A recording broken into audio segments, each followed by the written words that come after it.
mbokk yi kon dañuy dalal ki nga xam ni mooy ministre de la culture di monsieur Amadou Ba moom mooy ki war a jël kàddu ci jotaay bi wax dëgg yàlla di koo xam ni it ku ñu xam la ku ñu ràññee la ci taxawaayam ci réew mi ak taxawaayam ngir lépp jag ak wax lu jub maanaam wax lu baax muy tolloog thème bii nga xam ni sax moom la ñu jël tey moom mën nañ ko see jël comme exemple nga xam ni saa bu ñu gisee ay wax yu juyaloo ki jaxasoo rek dañuy gis mu génn ngir wax ju jub yoo xam ni ñëpp danañ ca mën a jaar moom la ñuy bëgg a jox kàddu incha allah mu jàllale ay kàddoom monsieur le ministre bismillah.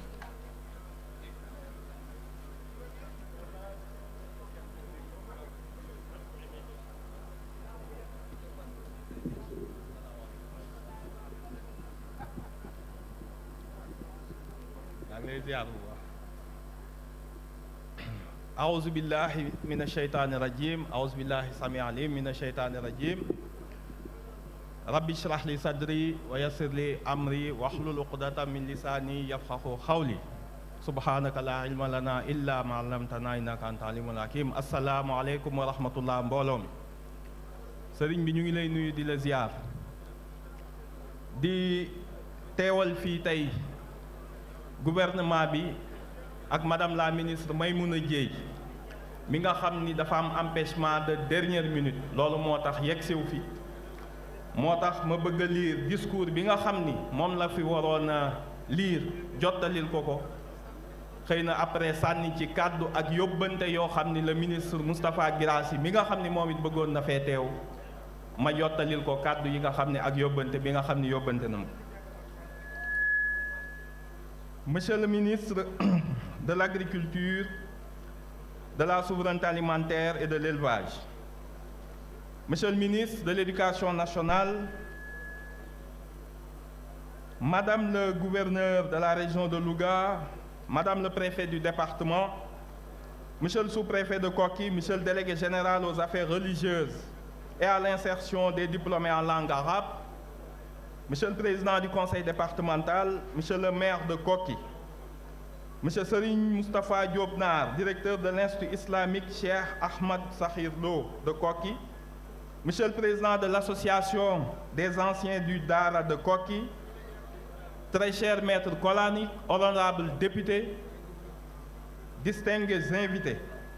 distinguées notabilités religieuses et communautaires, mesdames, messieurs. Je rends grâce à Allah le Tout-Puissant de nous avoir permis de revenir à Koki et de prendre part à cette cérémonie exceptionnelle consacrant la 45e édition de la rencontre annuelle islamique de solidarité organisée par les anciens de Dara Koki. Cet événement qui se tient sous l'égide de l'Institut islamique Cheikh Ahmad Sakhir Lo de Koki est une très grande bénédiction